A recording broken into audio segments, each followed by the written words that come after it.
I knew this confrontation was coming. When my brother Marcus's wife caught him cheating with her best friend, it wasn't just his marriage that imploded, it was our entire family's dynamic. As the successful sibling with a thriving investment firm, I became their ATM of choice. The security cameras caught Mom and Marcus entering my house at 9:43 a.m. I left the door unlocked, knowing they'd show up after Marcus's desperate voicemail last night. What they didn't know was that Judge Harrison and 4 other family court judges were already watching the live feed in their chambers, courtesy of my attorney's arrangement. Sarah, Mom's voice carried through the house. We need to talk about your brother's situation. I sat at my desk, heart pounding but hands steady. The small red light on my laptop confirmed the stream was active. In my office, Mom. They burst in like they owned the place. Marcus, disheveled in last night's clothes, and Mom, clutching her designer handbag like a weapon. The same bag I bought her last Christmas. Your brother needs $800,000 for his divorce settlement, Mom announced without preamble. You're going to provide it. I kept my voice level, remembering my attorney's advice. No, I'm not. Marcus made his choices. His divorce is his responsibility. She's trying to take everything. Marcus whined, slumping into my visitor's chair. The house, the cars, even my retirement account. Because you cheated on her with her best friend, I reminded him, for 2 years. Mom's face reddened. That's not the point. Family helps family. I have helped, I said, pulling out a folder. I've given Marcus $237,000 over the past 5 years. Money I was told was for his business, his mortgage, his kids' education. Instead, he spent it on luxury vacations with his girlfriend. You're just jealous because he has a life and you don't, Mom snapped. All you do is work and count money. The irony wasn't lost on me. My work and money were apparently terrible things until they needed them. My answer is no, I stated firmly. I'm not funding his divorce. Mom stepped closer, her designer heels clicking on my hardwood floor. You ungrateful brat. After everything we've done for you. What exactly have you done for me? I asked quietly. When I started my company, you told everyone I was foolish. When I made my first million, you told the family I must have done something illegal. The only time you're proud of me is when you need money. Marcus jumped up. You think you're better than us just because you got lucky. Lucky, I laughed. I worked 80-hour weeks for 10 years. I lived in a studio apartment and ate ramen while you were buying sports cars with my money. Enough? Mom's scream was perfectly captured by the cameras. You will give your brother this money, or you're no longer part of this family. No. The slap echoed through the office. Mom's hand left a stinging impression on my cheek, her rings cutting into my skin. Marcus smirked. You're giving him the money, Mom hissed, or I'll tell everyone about your little secret from college. I touched my cheek, feeling the wetness of blood where her ring had cut me. You mean how I worked 3 jobs to pay tuition after you and Dad stole my college fund?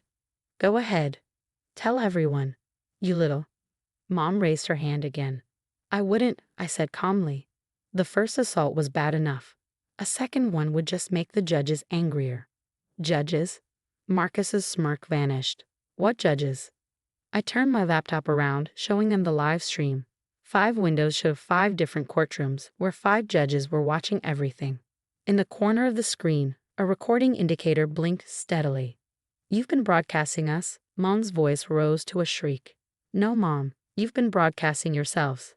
Everything you just did and said was witnessed by the family court judges handling Marcus's divorce case, including the assault, the attempted blackmail, and the admission about stealing my college fund. The color drained from both their faces. On the screen, Judge Harrison was already reaching for his phone. You set us up, Marcus whispered. No, brother dear. I just learned from last time. Remember when you forged my signature on those loans? I learned to keep evidence. A sharp knock at the front door made them both jump. Ms. Williams? A familiar voice called. This is Detective Rogers. We need to speak with your mother. The next few minutes were chaos. Mom trying to leave through the back door where another officer waited. Marcus attempting to delete the recording. Too late, it was already secured on 5 different servers, and me sitting calmly at my desk, pressing a cold compress to my cheek. As they were led away, Mom turned back one last time. You've destroyed this family. No, Mom, I said softly. You did that a long time ago. I'm just done paying for it. The detective stayed behind to take my statement, but we both knew it was just a formality. The evidence was clear, and 5 judges had witnessed everything. This time, there would be no covering up, no family secrets, no more financial abuse. My phone buzzed. A text from my attorney. Judges want to see you. Your brother's divorce just got more complicated.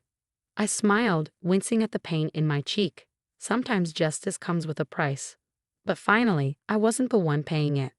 The courthouse hallway felt colder than usual as I sat outside Judge Harrison's chambers. My cheeks still throbbed where Mom's rings had cut me, but the satisfaction of finally standing up to them dulled the pain. My attorney, Diana Chen, reviewed her notes beside me. All 5 judges want to add your evidence to Marcus's divorce proceedings. Your mother's actions have complicated things. How badly? I asked, though I already suspected the answer. They've uncovered a pattern of financial fraud, Diana explained. Your brother wasn't just cheating on his wife, he was embezzling from their joint accounts and hiding assets. Your mother was helping him. Before she could elaborate, Judge Harrison's clerk called us in. Inside, the atmosphere was tense. All 5 judges sat around a conference table, their expressions grave. On the center screen, the video of Mom's assault played silently. Judge Harrison spoke first. Ms. Williams, we've reviewed not only today's incident but also the financial documentation you provided. I have to ask, how long has this financial abuse been going on? I took a deep breath. Since I started my company 8 years ago. At first, it was small amounts, a few thousand here and there for what they called family emergencies. But after Marcus's affair became public, it escalated. Judge Morris, the senior family court judge, finished for me.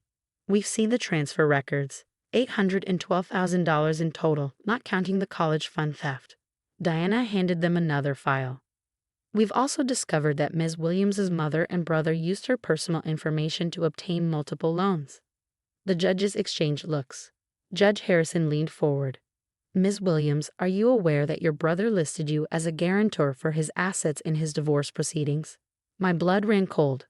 What? He claimed you had agreed to cover all his financial obligations, Judge Peterson added. There's paperwork with your signature, though given what we witnessed today, I'm questioning its authenticity. My hands shook as I examined the documents they provided. The signatures looked perfect because they were copied from my legitimate business documents. I never signed these, I stated firmly, and I never agreed to guarantee anything. We believed as much, Judge Harrison nodded. Which is why we've already contacted the FBI's Financial Crimes Unit. This goes beyond family court now. As if on cue, my phone buzzed with a text from Marcus. Fix this or I'll tell them everything about your company. I showed the message to the judges. He's been trying to blackmail me with false allegations about my business practices. I have all his threats documented. Judge Morris made a note. The FBI will want to see those. Ms. Williams, I have to ask, why did you wait until now to come forward? I stared at my hands, remembering years of manipulation and guilt. Their family. Every time I tried to refuse, they'd remind me of everything they'd supposedly done for me. Mom would cry, Marcus would bring his kids around. I kept hoping they'd change. Until today, Diana added softly. Until today, I agreed. When I heard they were planning to make me responsible for the divorce settlement, I knew it would never end. They'd keep taking until there was nothing left. The judges conferred quietly before Judge Harrison spoke again. We're issuing an immediate injunction preventing both your mother and brother from contacting you or accessing any of your accounts. Given the assault and attempted extortion we witnessed, we're also recommending criminal charges. My phone buzzed again. Mom this time. You ungrateful child. After everything we've sacrificed for you. Judge Peterson noticed my expression. More threats? No, I said, showing them the message. Just the usual guilt trip. Ms. Williams, Judge Morris said kindly, what we witnessed today wasn't family. It was organized financial abuse. Your mother and brother are facing serious charges, and your sister-in-law's attorney will be very interested in this new evidence. As we left the chambers, Diana squeezed my shoulder. You did the right thing. They can't hurt you anymore.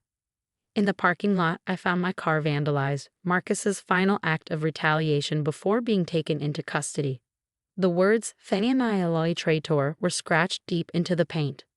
Diana took photos while I called the police. As I waited, Another text came through, this time from my sister-in-law. Thank you for telling the truth. I knew something wasn't right with their stories. For the first time that day, I felt tears forming. Not from pain or fear, but from relief. The truth was finally out, and with it, the weight of years of manipulation and abuse began to lift. The detective who arrived to document the vandalism was sympathetic. Family financial abuse cases are always tough, she said, photographing the damage. But you've done everything right. You kept records, you gathered evidence, and most importantly, you came forward.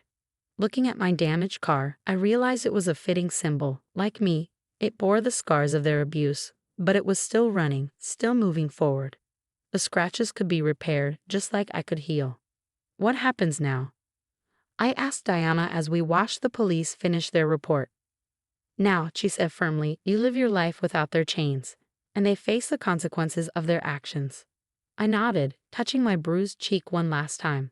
The pain was already fading, and with it the last traces of guilt about standing up to my family. Sometimes, protecting yourself means being willing to let go of those who hurt you, even if they share your blood. 1 year later, I sat in the federal courthouse, watching as Marcus and Mom were led in for sentencing. The past 12 months had revealed a web of financial crimes that shocked even the prosecutors. The FBI's investigation had uncovered over $2 million in fraudulent loans, forged documents, and hidden assets. My brother's divorce had been the tip of an iceberg of deception that spanned nearly a decade. All rise, the clerk announced as Judge Reeves entered. I straightened in my seat, feeling my sister-in-law Amanda's supportive presence beside me. After the divorce revelations, Amanda had reached out. We discovered we'd both been victims of Marcus's manipulations, and an unexpected friendship formed from the ashes of his deceptions. Before I delivered the sentence, Judge Reeves began, would the victims like to make their statements? I approached the podium, the prepared statement trembling in my hands. Mom and Marcus wouldn't meet my eyes. For years, I believed that family meant sacrificing everything for each other. I began. I was taught that love meant giving until it hurt, and then giving more. What I wasn't taught was the difference between support and exploitation. Taking a deep breath, I continued. My mother and brother didn't just steal my money, they stole my trust, my sense of family, and years of my life.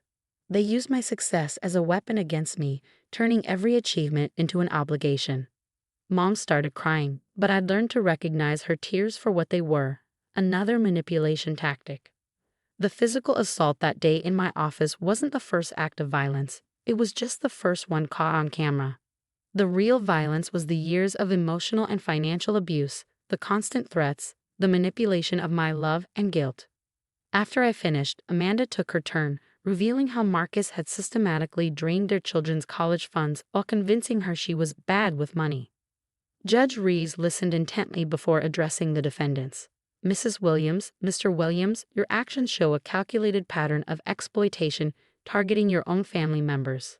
The court sentences you to 8 years in federal prison for financial fraud, with additional time for assault and extortion. As they were led away, Marcus finally looked at me. Sarah, please, the kids need their father. They need their college funds more. I replied calmly, which is why I've already set up new trust accounts for them, ones you can't access. Outside the courthouse, Amanda hugged me. It's really over. Almost I smiled. There's one more thing. The next day, I stood in front of my company's board announcing the launch of the Family Financial Abuse Prevention Foundation. Using part of my recovered funds, we provide resources and legal support for victims of familial financial exploitation. Deanna, now the foundation's legal advisor, helped me cut the ribbon at our first office. You've turned your pain into purpose, she observed. Pain teaches us what we need to learn, I replied. I learned that real family doesn't demand your sacrifice. They celebrate your success. The foundation's first case came sooner than expected. A young entrepreneur, tears in her eyes, showed us texts from her parents demanding she sell her successful startup to pay for her brother's gambling debts. They say I owe them, she whispered. That family sacrifices for family. I showed her my mother's final text to me, sent just before she was taken to prison. A real daughter would have protected her family. No, I told the young woman. Real family protects each other from harm, not demands you harm yourself for them. 6 months after the sentencing, I received a letter from Mom's prison counselor. Mom had finally admitted her actions, recognizing the pattern of abuse she perpetuated. She asked if I consider visiting. I wrote back a simple response. When you can respect my boundaries as much as you want my forgiveness, we can talk. Marcus's kids visit me monthly now. We never discuss their father, but I make sure they understand healthy financial boundaries. Their new college funds are secure, and Amanda and I are teaching them that love doesn't come with a price tag. Last week, I found the old family photo album. Looking at the pictures, I realized something profound. The family I mourned never really existed. It was a facade maintained by my sacrifice and their demands. But from those ashes, something authentic has grown. Amanda and her kids, my foundation family, friends who celebrate my boundaries instead of challenging them. It's not the family I was born into, but it's the family I chose, and that makes all the difference. The scar on my cheek from Mom's rings has faded, but the lessons remain. Sometimes the bravest thing we can do is say no to those we love. Sometimes the truest form of family is the one we build after the one we were born into breaks. And sometimes the highest form of self-love is protecting ourselves from those who claim to love us most. Standing in my office, where it all ended a year ago, I finally archived Mom's number in my phone. The screen asking, "Are you sure?" seemed to ask about more than just a phone number. Yes, I was sure. Sure that family shouldn't hurt. Sure that love shouldn't cost. Sure that I deserved better. And most importantly, sure that I would never again confuse exploitation for love.